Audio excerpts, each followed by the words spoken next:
Welcome to Emergency Management Associates. We're coming to you from the Area Command, 392 miles west of Kitty Beach, North Carolina. I am now just waiting to see how many people are here on this program before I get started with the program now. I want to make it clear that there is a lot happening. I want to make it very clear. When we're talking about earthquakes,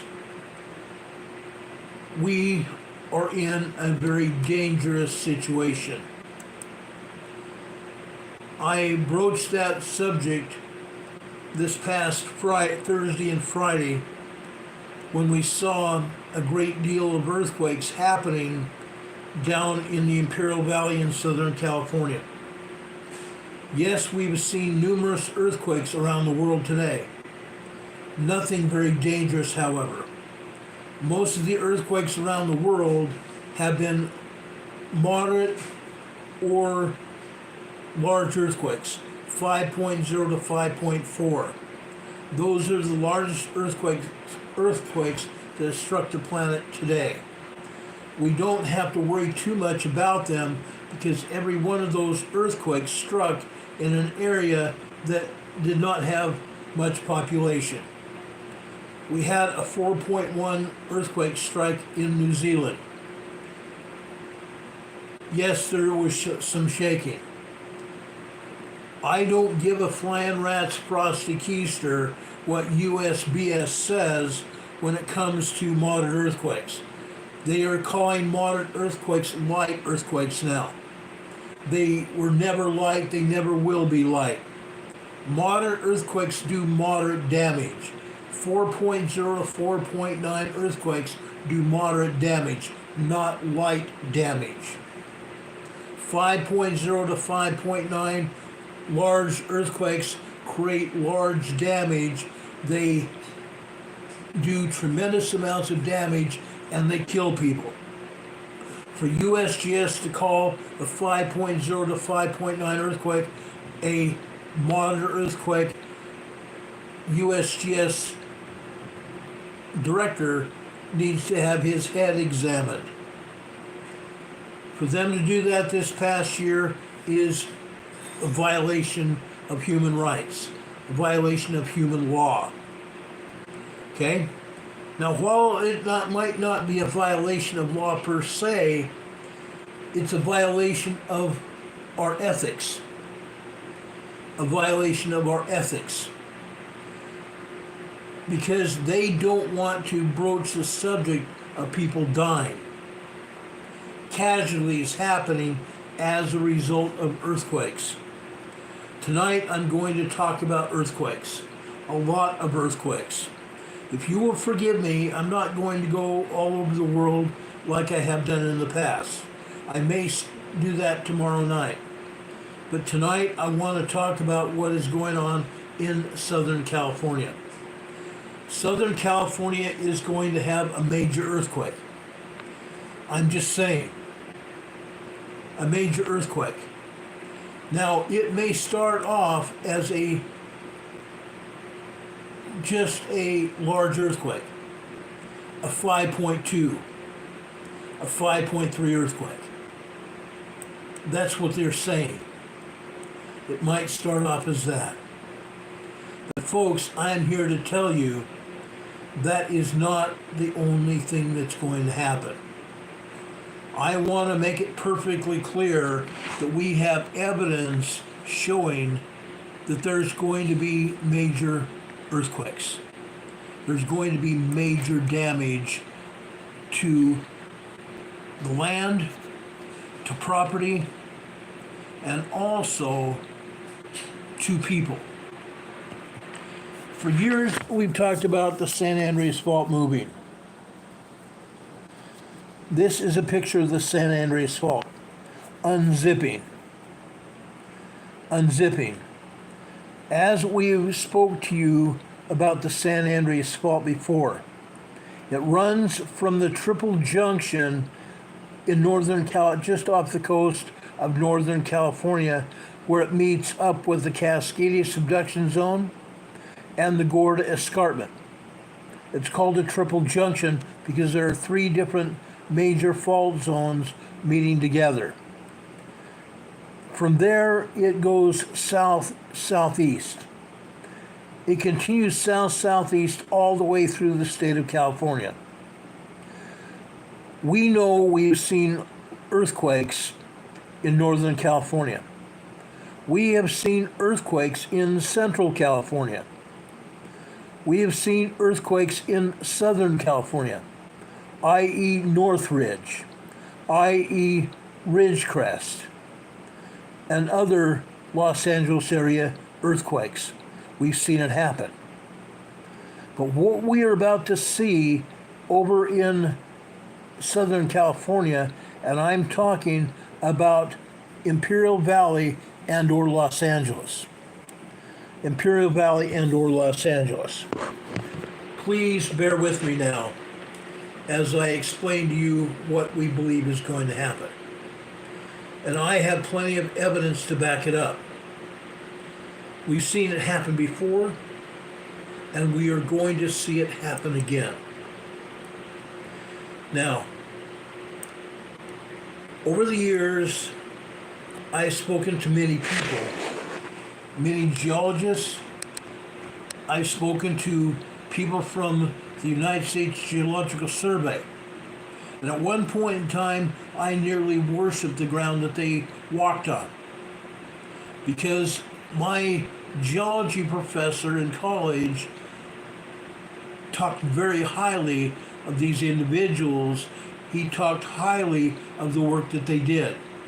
And because I was out on various digs all throughout Southern California, gathering information and evidence of earthquakes happening, I believed what we were told. Now, folks, I'm telling you, we're in for quite an event that's going to happen very soon. The director of the Southern California Earthquake Center, Thomas Jordan, made an announcement recently that would have sent chills down the spine of every Californian. That the San Andreas Fault appears to be in a critical state, and as such, could generate a large earthquake imminently.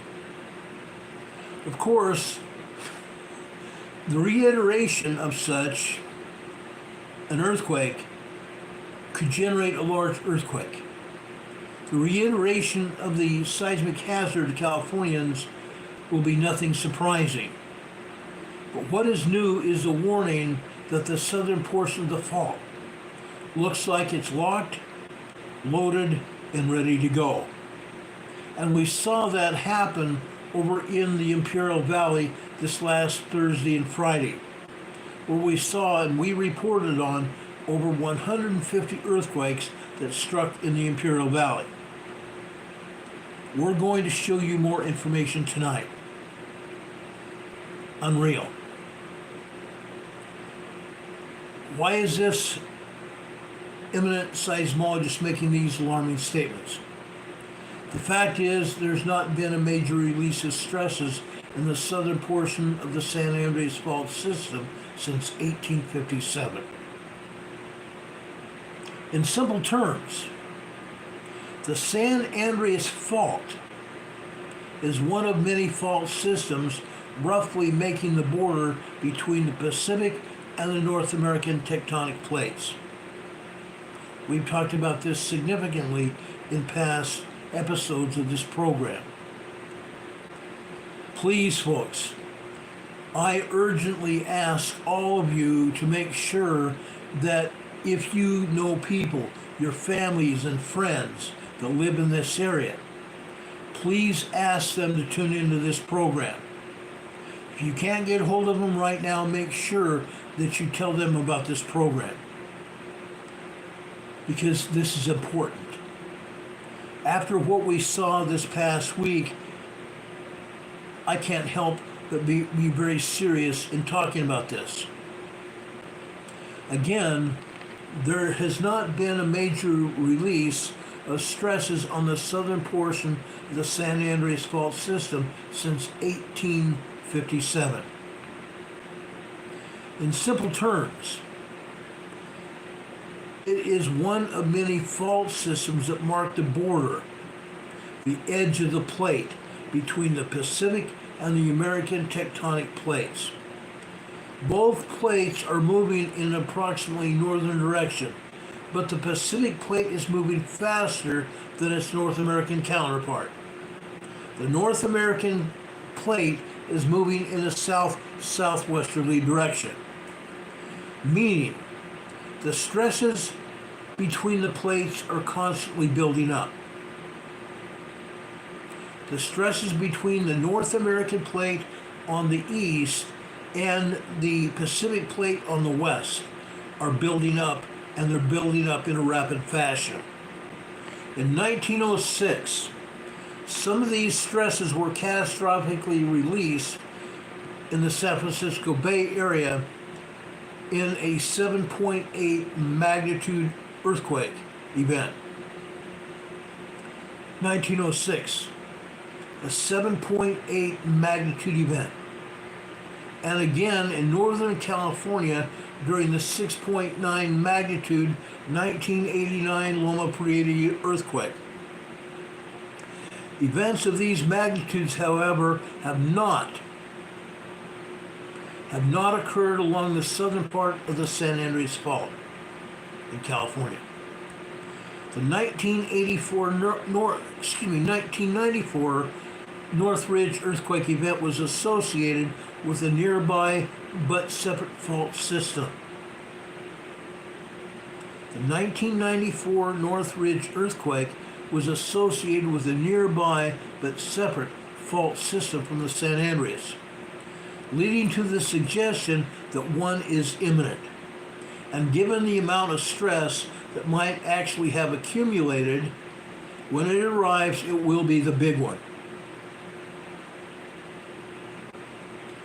I was at Northridge shortly after the first earthquake hit. Aftershocks hit the area and it blew me away. It blew other people away as well that had never experienced those size of earthquakes. Folks, this is big. But how big is big? Just how big could this potential earthquake be? And it is possible that the destruction demonstrated in the film San Andreas could actually come to fruition. It is just possible that the destruction demonstrated in Dwayne Johnson's film San Andreas could actually come to fruition. I'm not kidding. I am not kidding, not one little bit. Now, folks, what I am saying, Californians will be reasonably pleased with the answers to these questions. In the film, the San Andreas Fault produces an earthquake the size and magnitude of a 9.0 earthquake. While not unheard of globally, the earthquakes of this size generally are confined to regions of the earth where subduction, meaning where one tectonic plate is being forced below another. We've talked about this. As we've stated in many previous programs before this, when we've been talking about the Cascadia megathrust earthquake.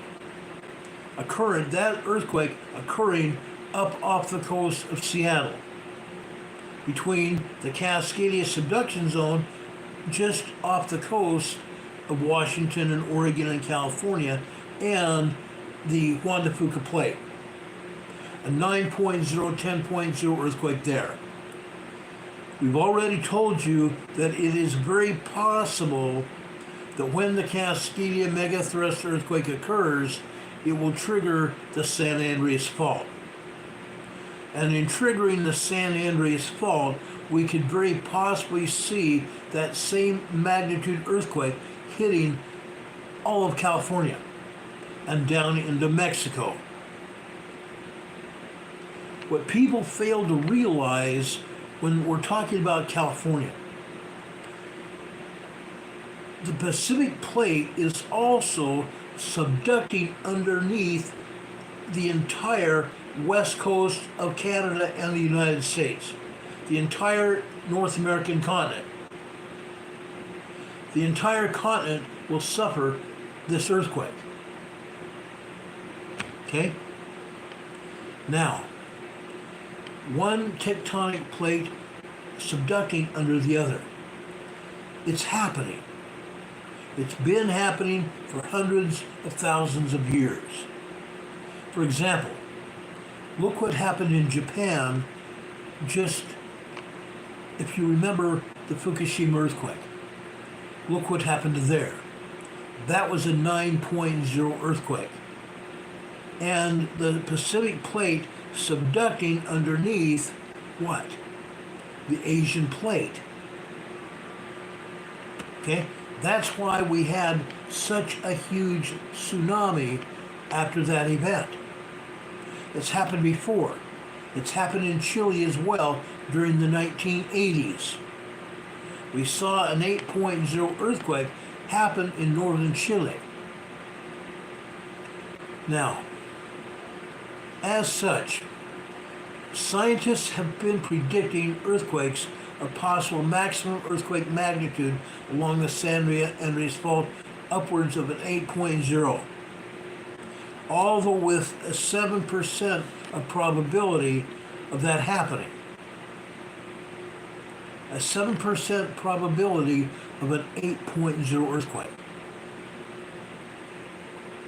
Okay? An event that could occur in Southern California in the next 30 years. I don't believe it's going to be that long.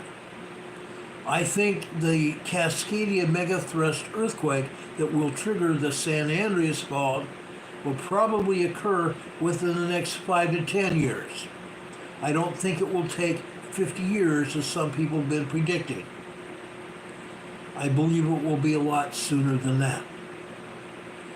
Now, over the same period, there is a 75% chance of a magnitude 7.0 event. A 75% chance of a magnitude 7.0 magnitude event. While the magnitudes of 7.0, 8.0, and 9.0 might sound negligibly different, the energy that such events would unleash varies significantly with the magnitude 9.0 event, releasing 32 times more energy than a magnitude 8.0, and 1,000 times more energy than a 7.0. Let me repeat that. While a magnitude 7.0, 8.0, and a 9.0 might be negligibly different, the energy that such events would unleash varies significantly, with a magnitude 9.0 event releasing 32 times more energy than a magnitude 8, and 1,000 times more energy than a magnitude 7.0. Now obviously, be it a 7.0 or an 8.0, the damage is going to be inevitable. But the whole sequence of events as depicted in the film San Andreas is unlikely. For example, the San Andreas Fault is not beneath the ocean, and as such, any slippage along it would not displace water to the extent that a tsunami would be generated. Okay? The San Andreas Fault is not beneath the ocean. It's further inland. The edge of the plate, the North American plate, is further inland, away from the coastline. Okay? The San Andreas Fault, again, is not beneath the ocean. Any slippage would not displace water to the extent that a tsunami would be generated. But if we had a magnitude 9.0 10.0 cascading event up and down the coast, there would be a tsunami. And we've proven it, and we've talked about it. Now let's get back to the San Andreas Fault. The opening up of a massive chasm or chasm is also along the land of fantasy. But I don't think it will be much past that. Because what have we seen with earthquakes in Turkey? Earthquakes over in Iceland. Earthquakes down in the Antarctic region, where we had a 14-mile long fissure opened up, a very deep fissure. In Iceland, we had multiple fissures that have opened up, not just because of subduction, but because of the Atlantic plate expanding like this. That is going to happen. That is going to happen. We are going to see fissures open up along the New Madrid Fault as well. It's going to happen. What is going to happen along the San Andreas Fault? What is going to happen in Southern California? Folks, the plates over in Southern California are sliding relative to each other, not away from each other. The plates are sliding, guys. The plates are sliding like this. Okay?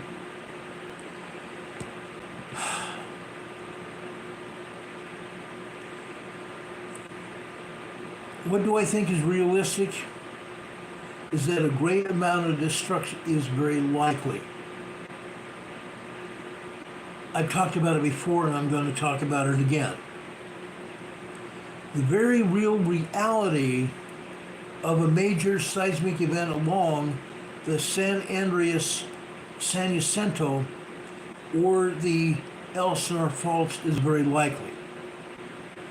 Now, while the building codes in California are stringent, I understand that. I've seen it. My father was a general contractor. I saw it.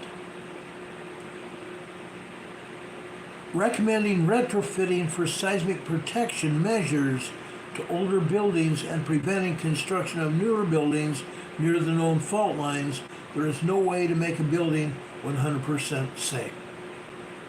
There's no way. There is absolutely no way.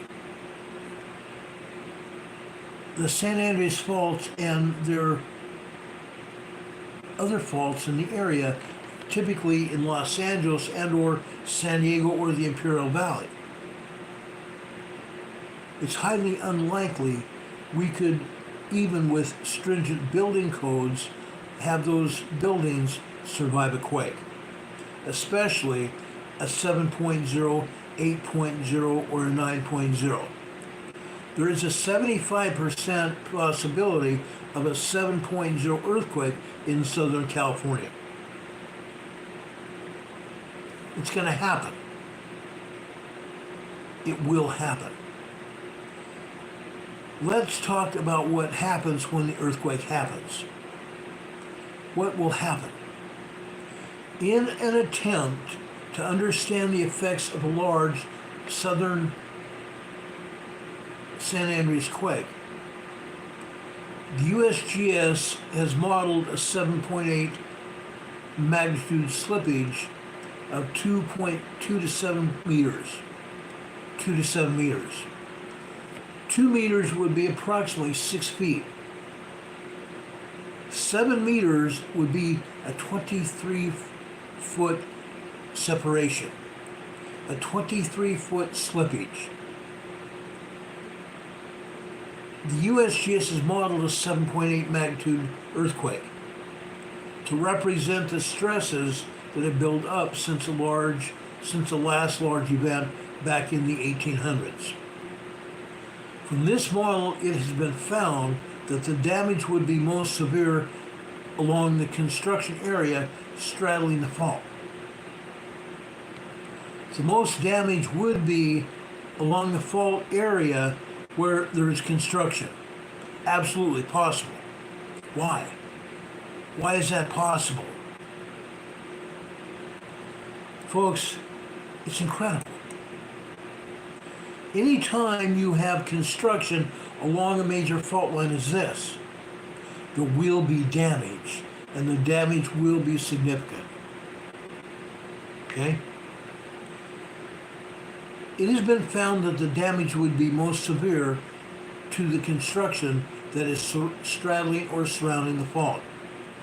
Fortunately, constructions of this sort are few and far between that have followed since 1972. In 1972, there was a legal action taken.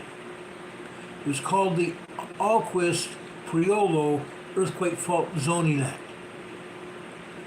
What would be affected by this slippage, however, are the 966 roads, 90 fiber optic cables, 39 gas lines, 141 power lines that cross the fault, both above ground and below ground. The total cost of damage to buildings has been estimated to be $33 billion, and that's on the low side. With modern buildings faring well, but older buildings being particularly susceptible to damage, what is in Los Angeles, for example? What is in Los Angeles and the surrounding area? I have lived in San Diego. I am very well known for what happens in San Diego. There are a lot of older buildings, including homes. So those buildings would probably cease to exist once we have a 7.0 earthquake along the San Andreas Fault in Southern California. We're not just talking damage from shaking. Fires will rage because the gas mains would be ruptured. Power lines would be damaged. And as a result, the power lines would also cause fires. And then the fires from the power lines being anywhere near the ruptured gas mains, you can see where this would proliferate in a very big way. Okay? This happened over at Northridge when I was there. Gas mains, electrical wires of all kinds, above and below ground. Okay? It happened. Those gas mains and water mains become severed. And the fire departments don't have the water to forcibly attack a fire when the water mains are damaged like they were. Okay? In fact, the damage from resulting fires in Northridge was more costly than the resulting initial shaking. I'm going to repeat that. The damage from resulting fires is estimated as more costly than that resulting from the initial shaking of the earth. The overall death toll is estimated to be at least 1,800 casualties. I believe that is a very low figure. I believe because of the density of population in Los Angeles, the number of people that would be commuting during any given time is going to result in more deaths and more people injured than the USGS has even thought about. And just when things don't look like they can get any worse, the main event will have destabilized the tectonics of the region. Destabilize the tectonics in the region to such an extent that a series of potential powerful earthquakes will begin. It's not just going to be the 7.0. There are going to be very powerful aftershocks as well. For example, and this is a good example, In 2011, Christchurch, New Zealand was struck by a 6.2 magnitude event, far less than a 7.0. And since then, the city and the surrounding region have experienced more than 10,000 earthquake aftershocks. The city of Christchurch and the surrounding region have experienced more than 10,000 aftershocks. Think about that. Think about that. Now, Dwayne Johnson's film, where he was also producer of the movie, fortunately, it's pure fiction, featuring the levels of exaggeration that we are all used to from filmmakers. The filmmakers who are ironically also based in Southern California. The filmmakers who were also spoken to by the USGS and the California Institute of Technology, and they saw footage of past earthquake events. And they also were privileged to talk to professors and people that have been involved in these earthquakes. Even so, in all probability, the San Andreas Fault is likely to generate a significant earthquake in the not too distant future.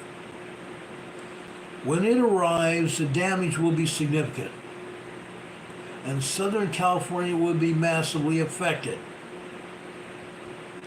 But Californians are no stranger to these kinds of events. And the infrastructure of the state in recent times has been designed with earthquake protection in mind.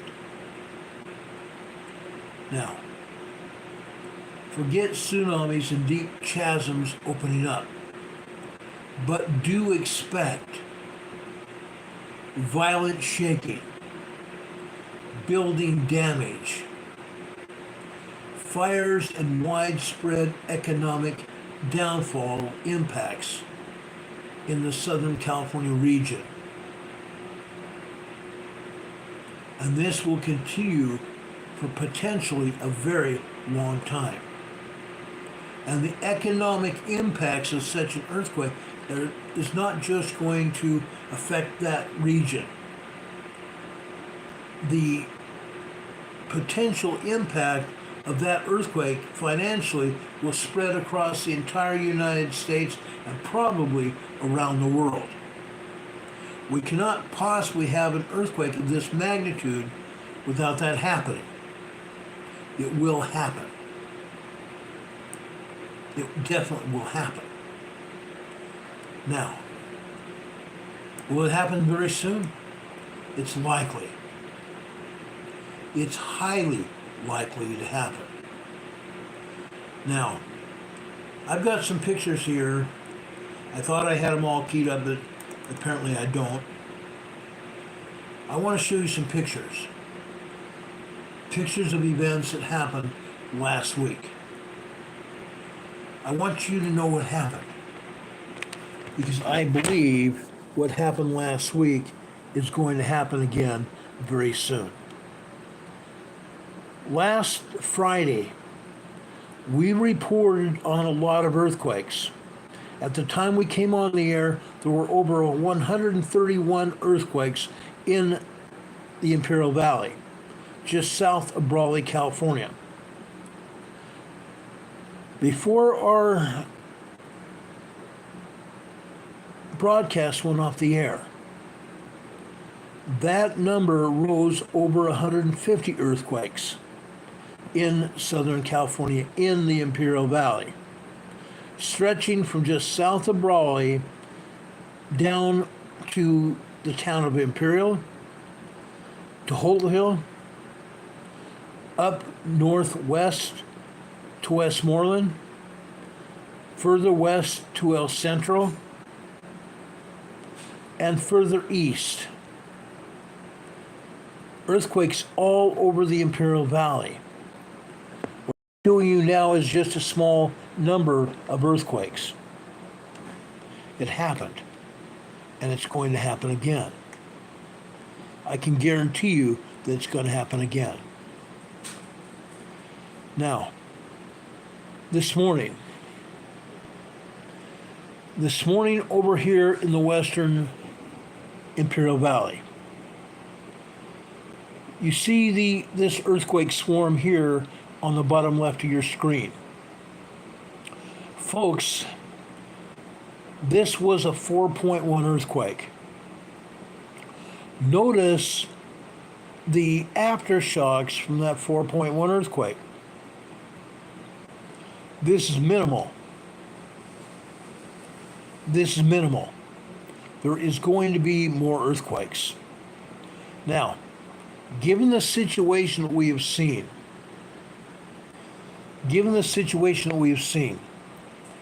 we further expect more aftershocks to happen from the earthquakes on Thursday and Friday last week. And there is a possibility, there is a 25% possibility that there will be a much larger earthquake from these earthquakes. There is a 25% possibility there could be a 5.0 to 5.3 earthquake happen here in the Imperial Valley of Southern California as a result of the earthquakes from Thursday and Friday and all this weekend. Why? Why is that? Folks, I am going to show you an earthquake map. I'm going to show you an earthquake map from the USGS. I want to give you a very good idea of what's happening. Okay? And this wasn't it. Sorry about that.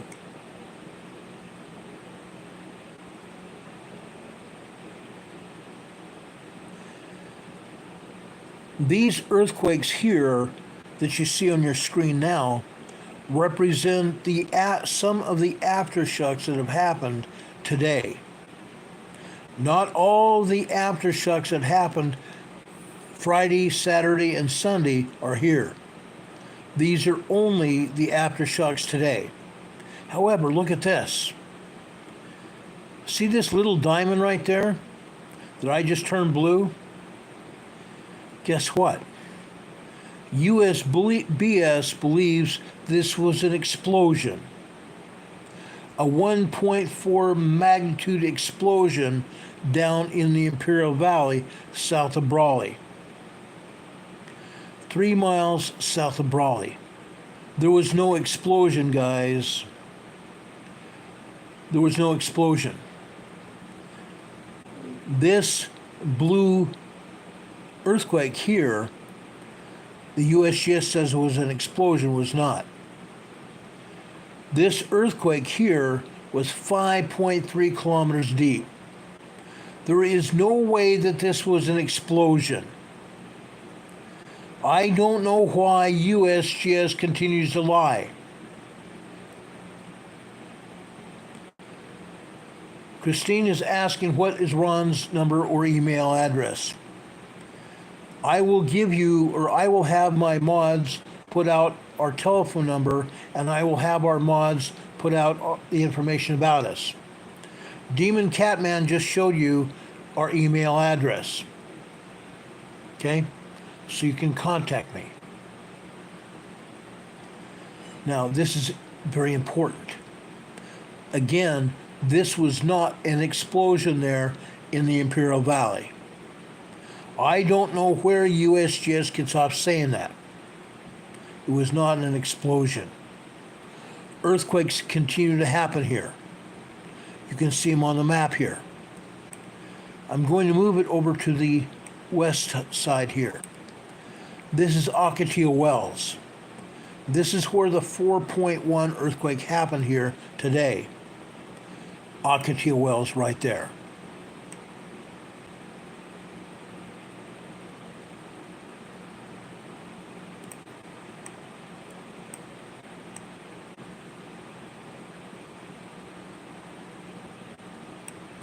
right here.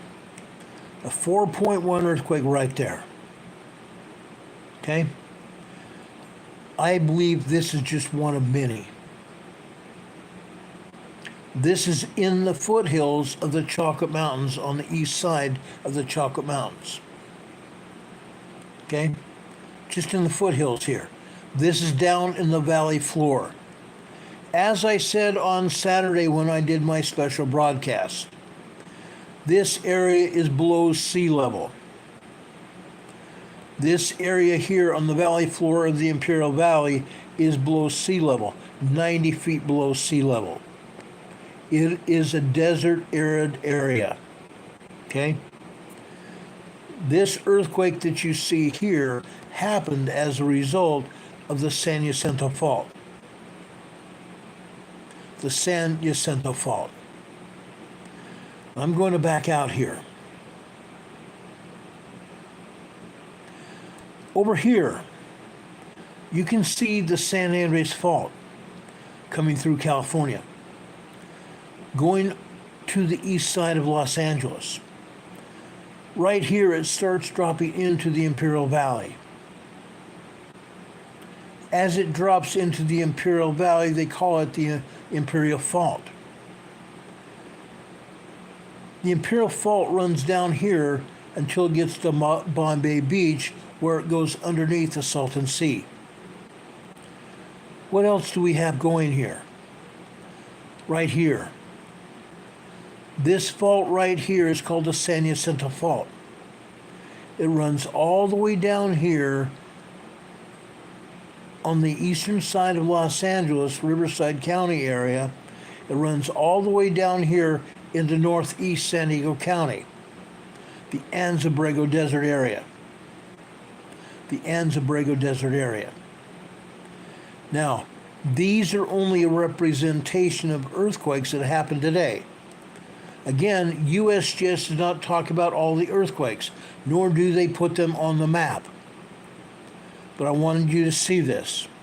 The San Jacinto Fault caused this 4.1 earthquake in Ocotillo Wells today. The San Jacinto Fault. We are going to continue to see earthquakes in this area, not just on the San Andreas Fault, as we saw here in Brawley, California, south of Brawley, and all over the Imperial Valley this past weekend. We saw it.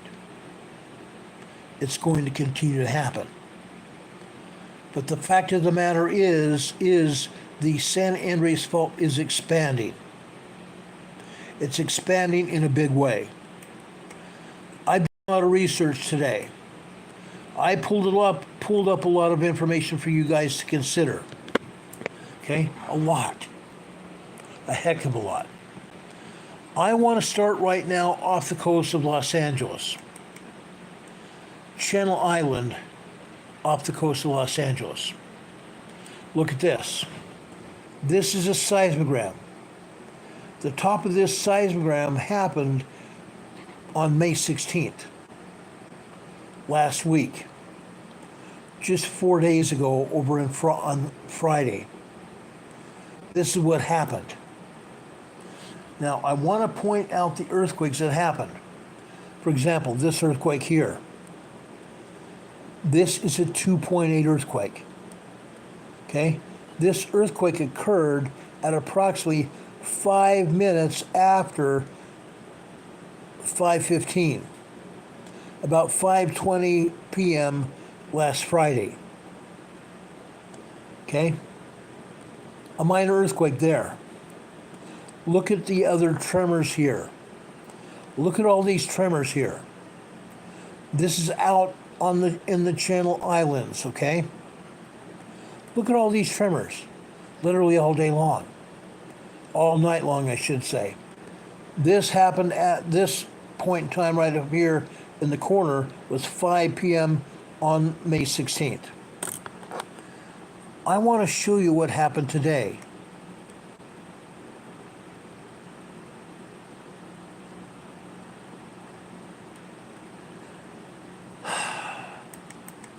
Let's go over to San Clemente Island today.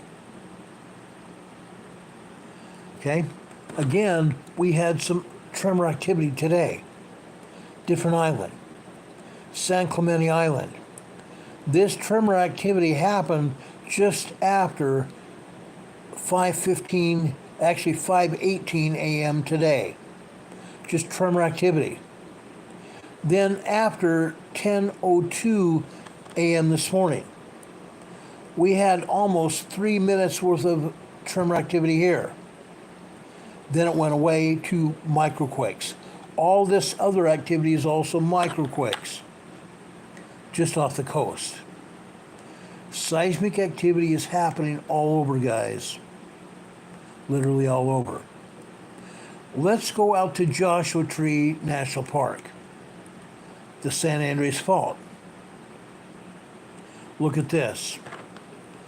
Look at this earthquake here. Okay? Just after 5:18 a.m. this morning, all of a sudden we started getting a lot of seismic activity here. It started off with tremors here. Then all of a sudden it blew up to 2.8, 2.9 activity. Minor earthquake activity. It was not a 3.0 earthquake. This was not a 3.0 earthquake. But look at the activity around it. 2.8, 2.9 earthquake, minor earthquake, generated all this activity. The secondary wave hit here, right there. The secondary wave continued out to here.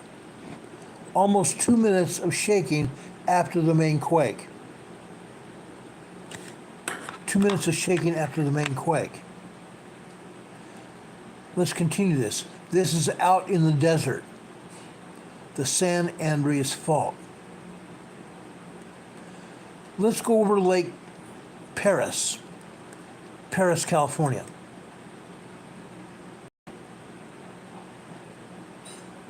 Look at this. I believe the earthquake out in Joshua Tree National Park was larger than they're saying it is. Why? Because the seismogram here at Lake Pires in Pires, California, over near Hemet, is also picking up the shaking that happened out in Joshua Tree National Park. Okay? So the Joshua Tree National Park was stronger than they're saying it is. Does that come to any surprise to anyone? I hope not.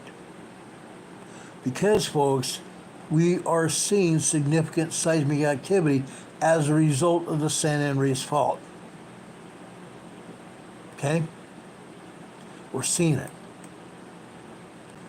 Now, I want to go back out to Desert Palm Springs in the desert. Again, the San Andreas Fault here. Look at this. We're still seeing that same earthquake that happened in Joshua Tree National Park, and we're seeing it here. However, what we're seeing here is a 3.0 earthquake. We're seeing here is a 3.0 earthquake. Meaning they turned down the seismograph at Joshua Tree. Heaven forbid they tell us the truth. We see the 3.0 earthquake here, right there, but the Joshua Tree seismograph was turned down. Interesting. Let's go over to Rancho Mirage, also out by the San Andreas Fault. Look at this. This was May 8th. May 8th, Rancho Mirage. Look at all the tremor activity here. Up here at the top, this is 5 a.m. in the morning. It shows just very minor tremor activity. It starts increasing after 5:15 a.m. in the morning. And it continues to increase literally all morning long. That's what happens on the San Andreas Fault. Okay? Now, I want to go over to where Isaiah's granny lives. I was hoping to see Isaiah's granny here. This is the San Andreas Fault near Isaiah Granny's house. Again, the same thing is true with Joshua Tree and Palm Springs. Look at this earthquake. We're still seeing a 3.0 earthquake here. The San Andreas Fault. We're seeing tremors building up to the main quake, and then tremors after the secondary wave after it hits. We're still seeing tremors afterwards. Seeing a lot of tremors afterwards. Right here, this is after 8:45 a.m. here. There may have been another earthquake here. It may have been only a 2.4, 2.5 earthquake. But still, we had an earthquake right here just after 8:45 this morning. And a lot of other tremor activity. The San Andreas Fault over in Victorville, California. Okay? It's going. The entire San Andreas Fault is moving. I want everybody to recognize that. Okay? Now, before I go anywhere else in Southern California, I want to continue this program now and go down into the Imperial Valley. I want you to understand what happened and what is continuing to happen. I'm going to take you to Bombay Beach, over on the east side of the Salton Sea, where the San Andreas Fault goes underneath the water of the Salton Sea. Look at these earthquakes here. Just this earthquake here showing would be a 3.0 earthquake, but the top and the bottom of this sequence was cut off by the seismologists. This earthquake was larger than they are showing it.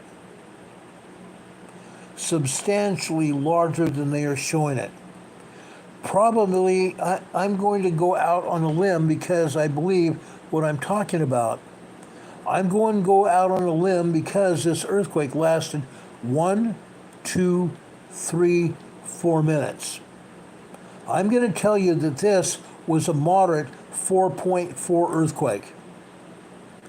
This earthquake that lasted 4 minutes and was cut off at the bottom of the top was at least a 4.0, 4.4 earthquake on the eastern side of the Salton Sea, Bombay Beach. You can see these other earthquakes here. The same is true with these other earthquakes. The top and the bottom of this seismic sequence was cut off. The same thing here and the same thing here. Look at the length of time that this earthquake hit. Okay? It started off here as tremors. For a minute and a half, or for 1 full minute, the tremors continued. Then we go into minor earthquake activity. 2.0 to 2.8 earthquake activity right here. Then, again, the top and the bottom of this sequence was cut off. Right here, we're seeing 2.8, 2.9 earthquake. It was cut off. I believe here we have 1 1.25 minutes, okay, 1 minute 20 seconds, 2 minutes and 20 seconds, 3 minutes and 20 seconds, and maybe even 3 minutes and 40 seconds of an earthquake sequence. The top and the bottom. Yes, it calmed down in here, but the seismic signal kept going. This was probably a 3.5 earthquake at least. A 3.5 earthquake. Here we have tremor activity and possibly a 2.0, 2.3, 2.4 activity here on this green line.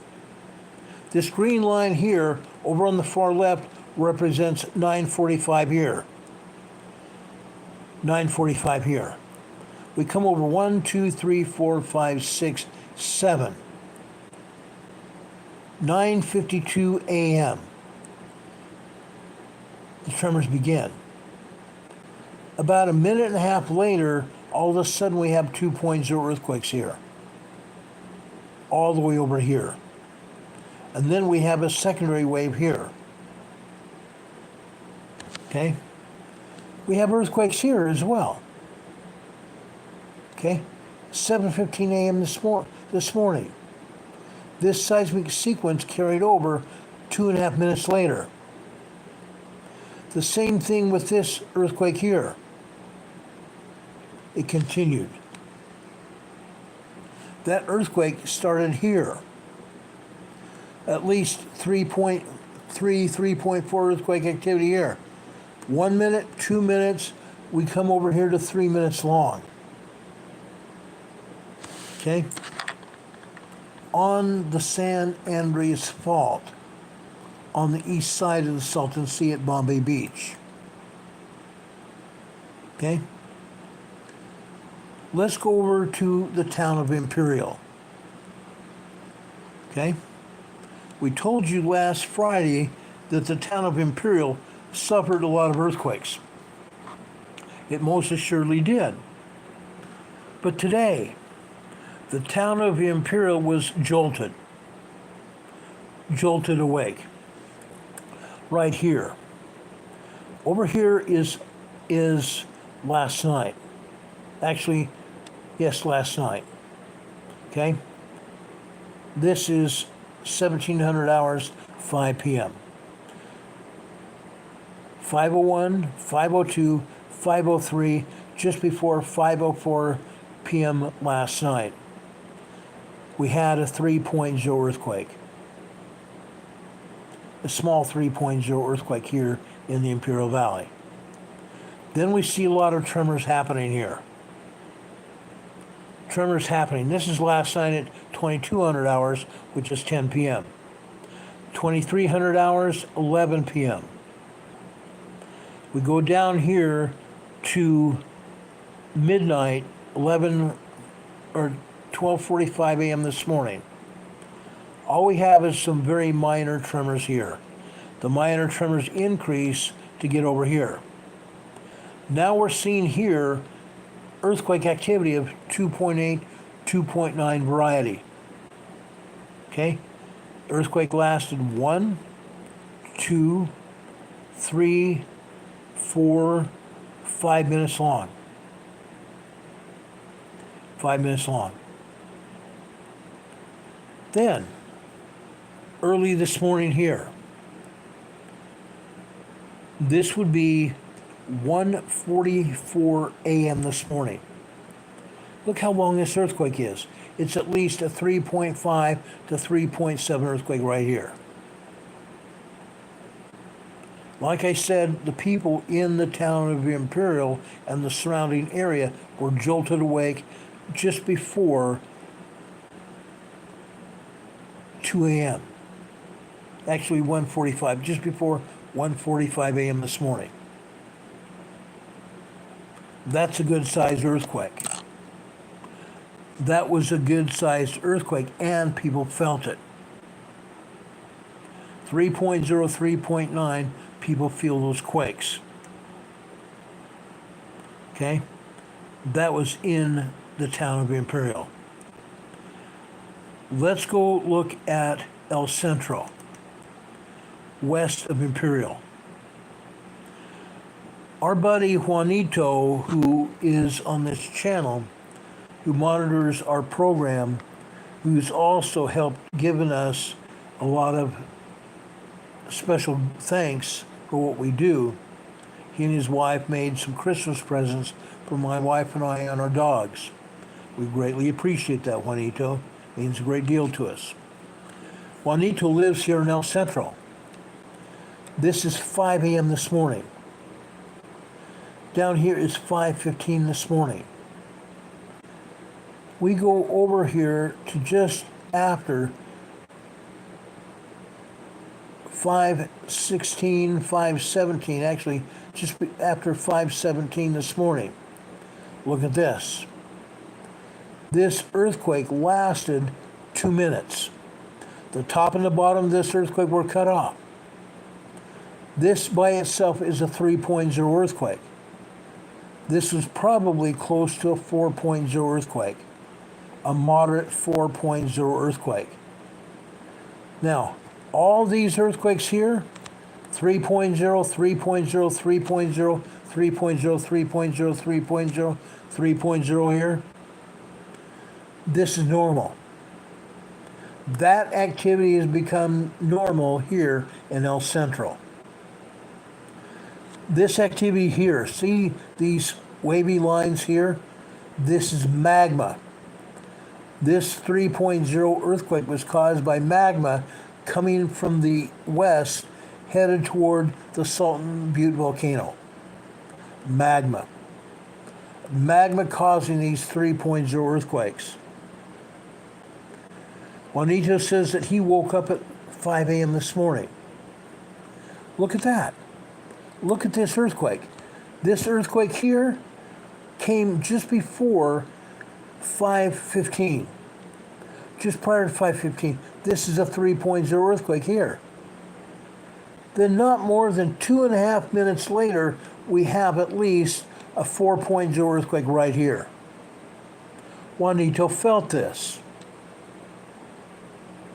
Juanito and his family and the other people living here in the Imperial Valley around El Centro felt this quake. USGS did not show this on the map, did they? This is El Centro.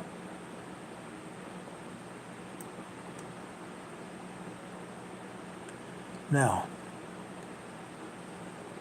northwest of El Centro, over on the southwest corner of the Salton Sea, there is also another town called Elmer's Ranch. And that's exactly what it is, Elmer's Ranch. It's a ranch. Guess what? We're still seeing the El Centro fault. Or not the fault, the El Centro earthquake. Okay? The seismograph at Elmer's Ranch is showing us this. Okay?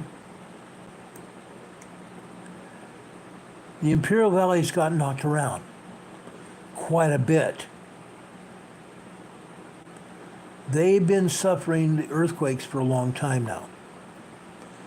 Now, just southeast of Elmer's Ranch, we come to a town called Westmoreland. Westmoreland also recorded the El Centro quake right there. Westmoreland is also recording all these tremors and minor earthquakes. 2.0 earthquake. 2.0 earthquake right here. This may have been a 2.0. This is probably a 2.0 itself. But again, the USGS is not showing any of this. They're showing some tremors over in Imperial and around south of Brawley. But they're not showing any of this. They're not showing the 4.0 over in El Centro. Why? Why are they not showing it? Inquiring minds want to know. And not just that. I want to go over now northeast to Calipatria. This is a USGS map, or USGS seismogram. Okay?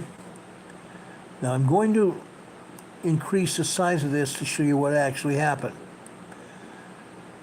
This is yesterday afternoon, yesterday evening here. Okay? This is 1:45 p.m. yesterday afternoon. That's when this particular seismograph started recording information. Okay? Then, as we move, each and every line represents 15 minutes worth of time. Right over here. Okay? We see what looks to be a 2.4, 2.5 earthquake right here. We see another 2.0 earthquake here. And we can see all kinds of other tremors and earthquakes here. Here's another 2.0 here. You see these individual lines here, these thicker lines. This is magma that's made its way over to the magma chamber at Salton Butte volcano. You can see these individual vertical lines here as the magma is coming into the magma chamber at the Salt and Butte volcano. It's causing rock fracturing, causing these tremors here. We see these earthquakes. Look at this. There's a 2.0 earthquake here. This is at least a 2.0, 2.2 earthquake here, a 2.0 earthquake here. Right over here, the red lines are generated by the computer to get the seismologist's attention to let him know what's going on. This appears to be a 2.4, 2.5 earthquake right here. Notice it lasted a while. The width of this earthquake would tell us this earthquake may have lasted up to 10 seconds. That's quite a bit of shaking. As again, look at these horizontal lines here. Magma pulse signals showing magma headed for the Salt and Butte volcano. You can see these other earthquakes here. Look at this. This is another 2.3, 2.4 earthquake. This is a 2.1, 2.2 here. Over here, this is a 2.1, 2.2, maybe 2.3. But you see what I'm talking about. All these earthquakes here. Then I want to scroll up here. Again, look at this earthquake here. This is that earthquake that Juanito said he felt. This is recorded by the seismograph over here at Calipatria. Okay? I'm sorry. This earthquake lasted a period of time, didn't it? The top and the bottom of this seismic sequence has been cut off. Okay? It's at least a 3.0 earthquake, 3.3, maybe 3.5. Early this morning. Okay? This would be after 5:18 a.m. this morning. The secondary wave lasted 1, 2, 3 minutes. Maybe a little more than that. 3.5 minutes. So they tried to say, by cutting the top and the bottom off here, that this earthquake was probably only a 2.3, 2.4. Wrong. They are so damn wrong. They don't want anybody to know what's going on. Okay? Look at these other tremors and earthquakes here. Right here, right here, right here, here and here. This here happened after 11:30 this morning. Probably 11:32 this morning. Again, the top and the bottom are cut off.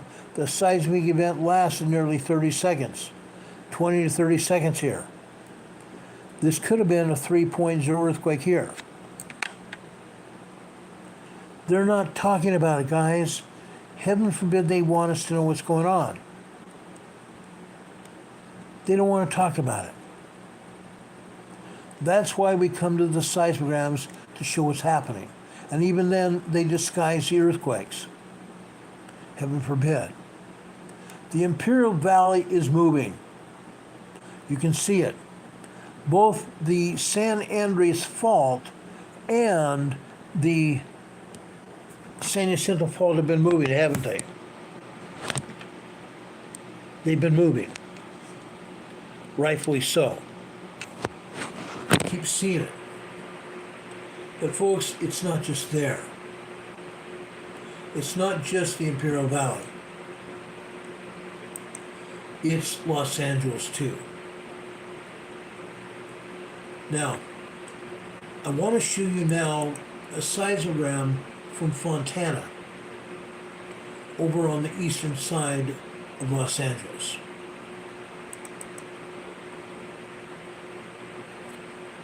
I want to show you this seismogram. This is LA. Over in LA. Look at this. This is the San Andreas Fault here. Look at this. Fontana, guys, this top line is 5 a.m. right here. It goes over 15 minutes all the way over here. Then 5:15 here.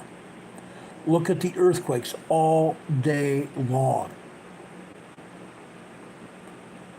Folks, this is the San Andreas Fault.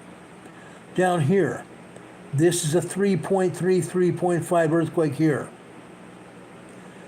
3.0 earthquake here. Probably a 3.0 earthquake here because we have a 3.0 earthquake here. Okay? This earthquake here is probably close to a 2.8, 2.9 earthquake here.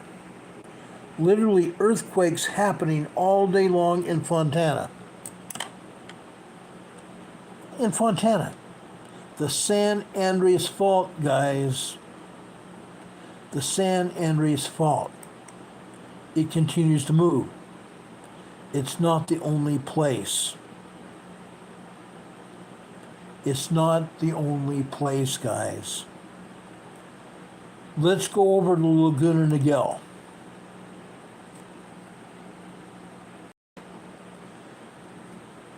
This is not the San Andreas Fault.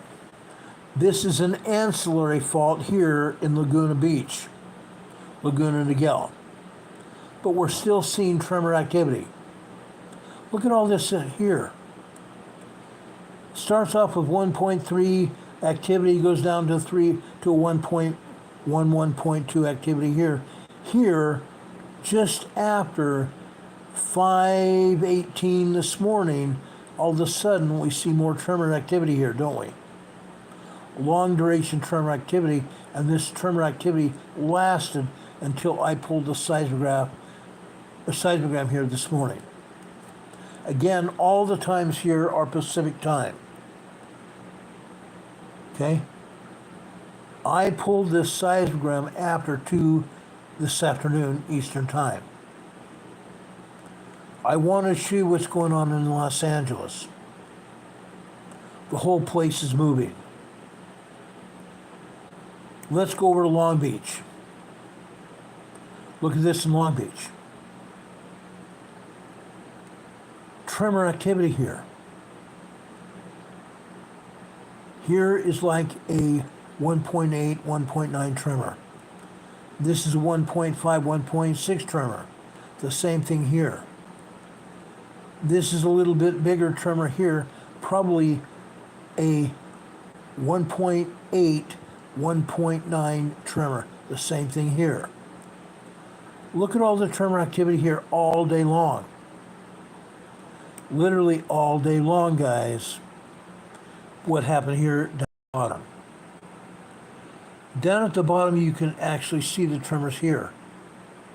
You may not make it out throughout the day here, but at the bottom, you can see that the tremor activity continued. This is Light Hype near Long Beach. Okay? Let me show you another seismogram at Long Beach.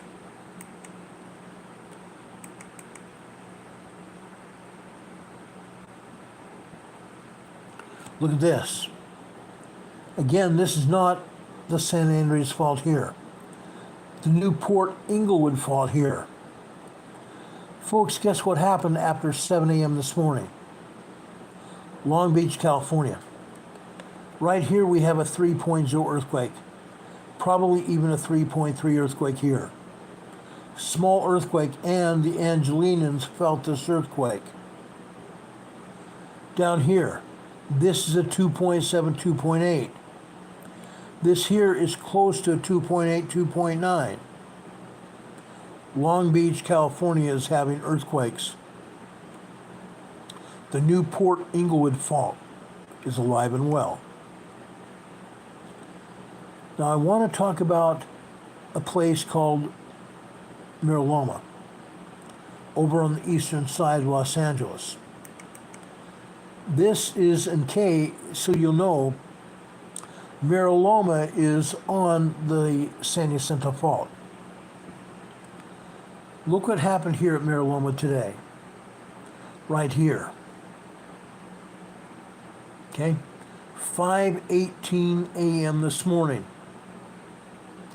A 3.3, 3.4 earthquake. Then the seismic signal goes down, and then it kicks up again. This time you see multiple lines here. We may have had one or two earthquakes here, right and back to back here. Looks like maybe at least two, maybe three. Here, we may have seen at least 3 or 4 earthquakes here, back to back.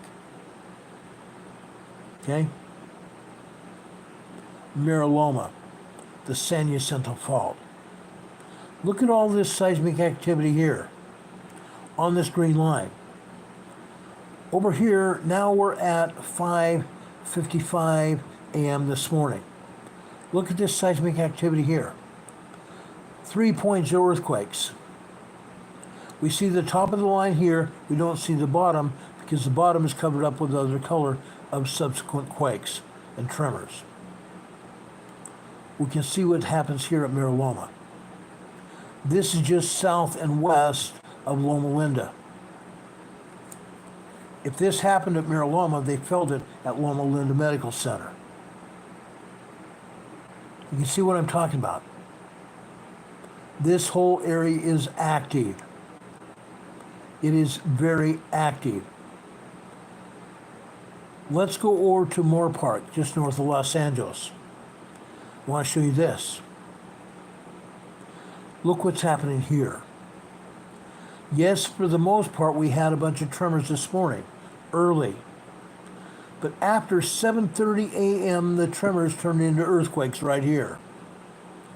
We can't tell exactly how strong these earthquakes are here in Moore Park, North Los Angeles County, but guys, right here, this probably was a 3.0 earthquake here. And we can see kind of a blue line here coming through the green here. The green is just after that at 7:45 a.m. this morning. But we can see all kinds of activity here. And you can see this activity continuing literally all day long. All morning long over here in Moore Park, California, North Los Angeles County, right here. Okay, this happened at 1 2 3 4 5 6 7 11:07 a.m. this morning. Look at that. This probably was a 3.0 earthquake right here. Richard Smith says, when the West Coast slip slides, will East Japan slip? I don't believe so. 2 different locations and thousands upon thousands of miles across the Pacific Basin. When these faults here on the West Coast slip, it's not going to affect Japan unless we have a mega thrust earthquake occurring in the Cascadia region. Then Japan will feel a tsunami as a result of that mega thrust earthquake. Good question. Thanks, Richard. Appreciate it. Now, I want to show you Pardee. Pardee is near, not that far from Moore Park. Look at the tremors and minor earthquakes here. Okay? This is a 2.8, 2.9 earthquake right here. 2.0, 2.2 earthquake here. Tremors and earthquakes happening all day long here at Moore Park. Not significant, but significant enough to know what's going on. Why am I showing you all these earthquakes? I want to show you what's going on in Los Angeles. Los Angeles is moving, and it's moving in a big way. I want to go over to Playa del Rey, Marina del Rey area. This is also significance. This is on the north side of Los Angeles, on the coast. Look at this seismic activity. It is so frequent, it's getting nailed here. It looks like a zigzag sewing machine. It's not big activity, but it's constant. It's constant. I've never seen this happen here at Playa del Rey, Marina del Rey area, ever. But this is along the coastline north of Los Angeles. Okay? Let's go over to Ronald, also on the north side of LA. Look at this. We have a ton of tremor activity, don't we? Here, here, here, here, here, and here. These all are earthquakes. 1, 2, 3, 4, 5, 6 earthquakes. Okay? Minor earthquakes. I believe these were all minor earthquakes. All the rest of this is just tremor activity. Ronald, California.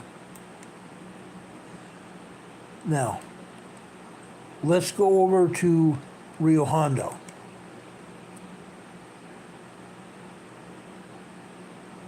Look at this. 5 a.m. this morning, we have tremors, don't we? 1.3, sometimes upwards of 1.4 tremors. Here, right here, 5:18 this morning. This is a 2.3, 2.4 earthquake right here. We see seismic activity building up to it, and seismic activity here being a secondary wave. We see all this heavy-duty seismic energy here. These are all tremors here. These are all tremors. The heaviest duty activity starts at just before 7 a.m. here, and it continues here. I probably should have pulled another seismogram to show you what happened this afternoon, but I've been kind of busy. Okay? That's what's going on. Now, there is a cemetery called Rose Hill Cemetery over there in the LA area. I want to show you this. Look at this earthquake. Remember this earthquake? After 5:18 this morning. Isn't this interesting? That the seismogram here at Rose Hill Cemetery would record this earthquake here. Where have we seen this before? This was a much larger earthquake. A much larger earthquake to have been caught by the seismograph at the cemetery. Again, this would be a 3.0 earthquake felt here at the cemetery. Just after 5:15, 5:18 this morning. Incredible. Incredible. Santa Clara. This is Santa Clara. 5:18 this morning, they even saw this same quake, but they're only recording this as tremor activity. So that earthquake that occurred in Southern California this morning was a lot stronger than a 3.5 earthquake. It's being felt all the way up here in Santa Clara. Okay? How about Santa Monica? Santa Monica. Santa Monica also recorded the earthquake here.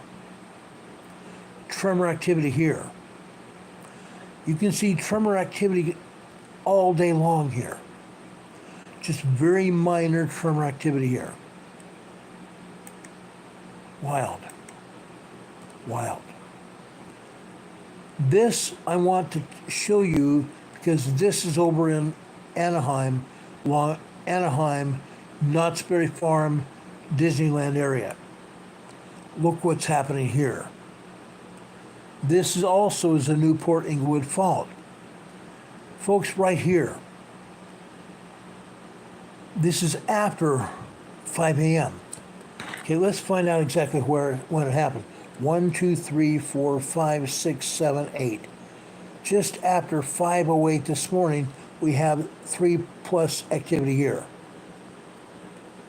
3.0 plus activity here. 3.1, 3.2 activity here. Another 3.0 earthquake here. We have 2.0, 2.5 activity happening all day long. In some cases, for example, this quake here in the blue, this is probably a 3.0 earthquake here, a 3.0 earthquake here.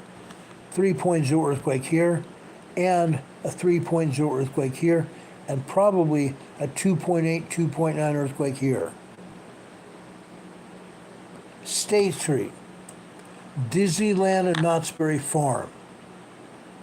Disneyland and Knott's Berry Farm. Incredible. Newport Inglewood fault, guys. Again, what is happening? They're getting hit. They're getting hit. The fault zones are very active. The fault zones are very active. How about the University of Southern California? Look at this. Remember that 5:15 this morning quake? University of Southern California recorded it right here. Unreal.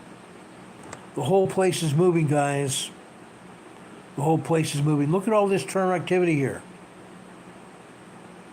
This is the most tremor activity we've seen at University of Southern California ever.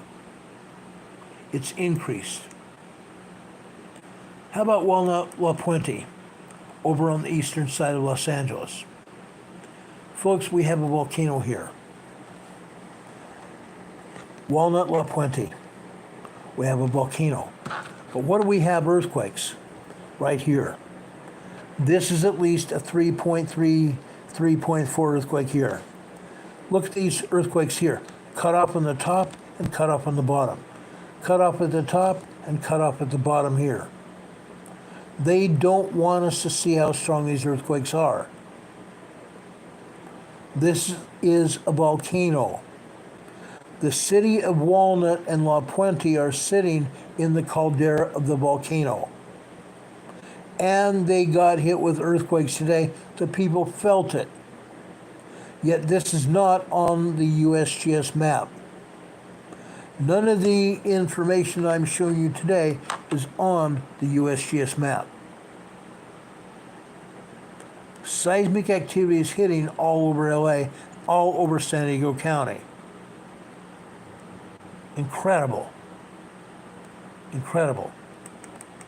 Folks, this next one is Watts, California. This is Gangville territory in California. Look at this. Even the seismogram in Watts, California recorded part of the earthquake from earlier. 3.0 earthquake earlier this morning. We're seeing tremors all throughout the day. This is the most activity we've experienced here in Watts, California in some time. It's just tremors, but it's more activity than ever before, recorded in Watts. Now, Watts about 3 or 4 years ago had a lot more activity. It calmed down. It's increasing again now. It's definitely increasing again now. Now, I showed you what's going on in the Imperial County. I want to now go out towards Hemet and show you what's going on. This is Hemet, California. This is Mount San Jacinto campus. It's a college campus. Again, look what happened after 5:17, 5:18 this morning. This seismogram over here in Hemet at the college caught that earthquake here in Southern California. 3.3, 3.5 earthquake. The top and the bottom were cut off here. Again, they don't want us to know the exact strength of the quake. They're hiding it. But look at all the other tremors here. This is the most activity we've had at the San Jacinto campus in quite some time. If we go look up here to the top, this kind of activity happened all the time. All the time here at San Jacinto campus, but not all of this. Not all of this. This is new. The seismic activity is increasing all over Southern California and here at the San Jacinto campus as well. It's moving. It's moving. Let's go over to Riverside.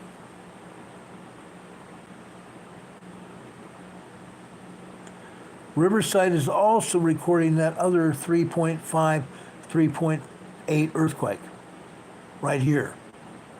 We're seeing tremors other than that. This is typically, other than that large earthquake here, or that, not large, but that small earthquake there this morning,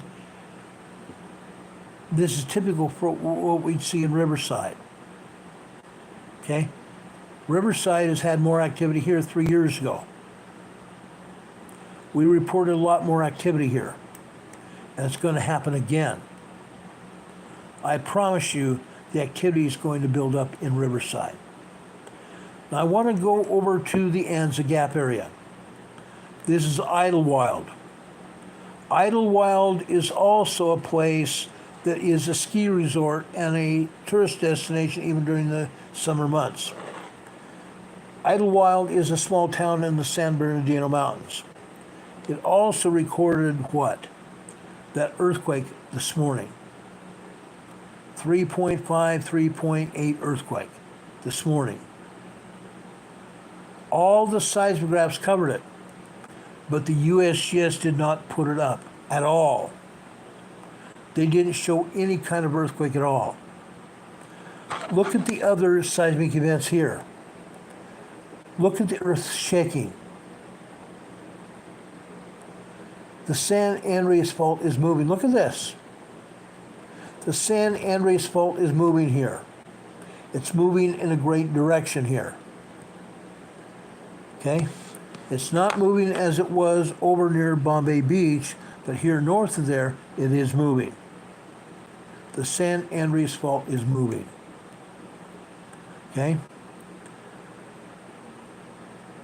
Let's go over to, I want to show you the seismogram from San Diego Gas and Electric over in San Diego City. Okay, the San Diego Gas and Electric office is north of downtown. Okay, it also recorded this other small earthquake here. Okay, the seismogram recorded it, and USGS did not. Look what's going on here. Tremors. Again, this is the most activity we've seen at the San Diego Gas and Electric seismogram here in a very long time. This is the Rose Canyon fault. This is the Rose Canyon fault that is putting up these tremors here. So even over near the shoreline of San Diego County, we're seeing earthquakes as a result of the earthquake faults all over. The Rose Canyon fault is connected to the north by the Newport Inglewood. Okay? Now, let's go north from downtown San Diego, this time to the San Onofre Nuclear Power Plant. The San Onofre Nuclear Power Plant is decommissioned, but the seismograph is still there. We're still seeing minor hiccups, but we're also recording that 3.0 plus earthquake earlier. Okay? It's moving. It is all moving. Okay? Now, I want to go east. This time I'm going over to just west of Santee. This is the San Diego County Road Department. Rarely, if ever, we even come over here. But I wanted to show you that the seismograph over here in Santee also recorded that earthquake in Southern California. 3.5, 3.8 earthquake in Southern California. San Diego, East San Diego, all the way down into southeast San Diego County, near the border, near the Mexican border. Look at this. We're still seeing that earthquake here in Southern California, but we're also seeing a lot of other seismic activity here. This is a San Jacinto fault. Look at all the tremors here on the San Jacinto fault. Okay? This whole area is moving. This earthquake right here is at least a 2.0, 2.2 earthquake, minor earthquake here. The rest of these appear to be tremors. But even here on the San Jacinto Fault, we're seeing a 2.0, 2.2 earthquake right there. It's moving. It's moving. Richard Smith is reporting on May 15th there was a 3.2 small quake at Hawkesbury, Ontario, Canada. A depth of 8.9 kilometers. That area is moving. And this week I'm going to talk about more seismic activity over on the east side of Canada. Okay? I will be talking about it. Now, that was over at Campo Elementary School. It's moving. How about the San Jacinto Fault and Mattagway Scout Camp? Rarely, if ever, we even come here and show you the seismogram from Mattagway Scout Camp. I spent a lot of time in my youth and also as a scoutmaster here at Mattagway Scout Camp. The seismograph here is also recording the earthquake here. You can see it. The top of it's cut off, the bottom of it's cut off. Look at the seismic activity. It lasted about 30 seconds. Even the activity at Mattagway Scout Camp over on the east San Diego County mountains recorded that quake. Incredible. Incredible, guys. Now I want to go over into North San Diego County to my old fishing spot, Lake Henshaw, just northeast of Escondido. Look at this. The seismograph at Lake Henshaw also recorded that quake. Incredible, guys. It's incredible. I've never seen this kind of seismic activity ever recorded over such a wide area. It's never happened. It's never happened. Does anybody have any questions for me? Do you have any questions for me? I know I've talked a lot. I know I've showed you all this information. Why? Because, folks, the San Andreas Fault is moving. I showed you all kinds of earthquakes on the east side of Los Angeles. I've shown you all kinds of earthquakes over on the eastern side of San Diego and also down in the Imperial Valley. The San Andreas Fault is moving. The San Jacinto Fault is moving.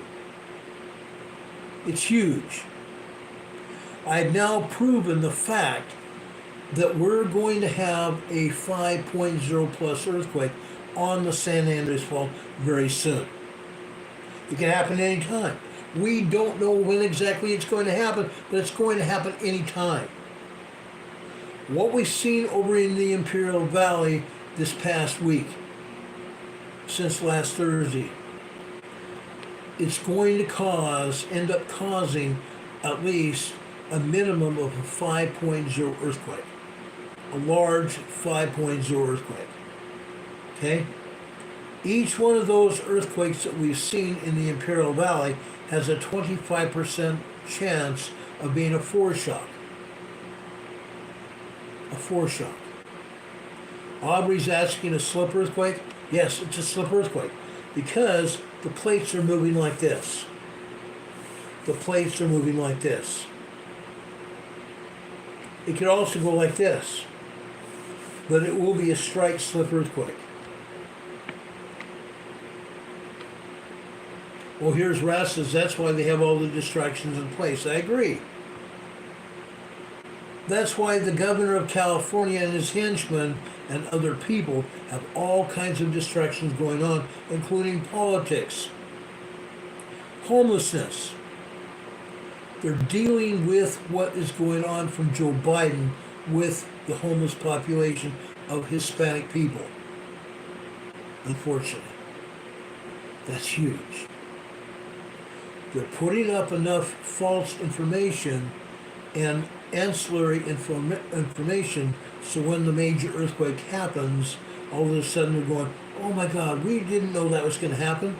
Guess what? It is. It is. Well, here's Raz says, do I really want to feel sorry for them? I'm going to feel sorry for the people who get hurt or the people getting killed. I'm not going to feel sorry for the politicians, except I hope they end up in prison. Okay? I'm feeling sorry for the people who get hurt or killed. Nobody deserves that. But quite honestly, guys, earthquakes just don't happen. Except the earth changes. You and I can't stop the earthquakes. We can't stop the earthquakes. But it's going to happen, and it's going to happen soon. I see we've had at least 84 people here watching our program. I was hoping we'd have a lot more, because this is very important. We have to be prepared, guys. We absolutely have to be prepared. We're going to have a much larger earthquake, and it can happen any time at any moment. It can happen today, tonight, or tomorrow. I believe it will happen when we're least noticing it. It's going to happen out of nowhere. Please, folks, please get prepared. Make sure you have a plan to address any kind of emergency whatsoever that you might have. Whether it be an earthquake, whether it be a BOMB, whether it be an EMP, whether it be a grid down situation, whether it be a hurricane, whether it be a fire, a major flood or heavy rain, which Los Angeles, in fact, the entire west coast of the United States has seen heavy rain, snow, and flooding. What are you going to do when it happens? What are you going to do when it happens? Are you going to be ready? Are you going to be able to address it as a family so you guys are going to survive what happens? Or is it going to happen and devastate you?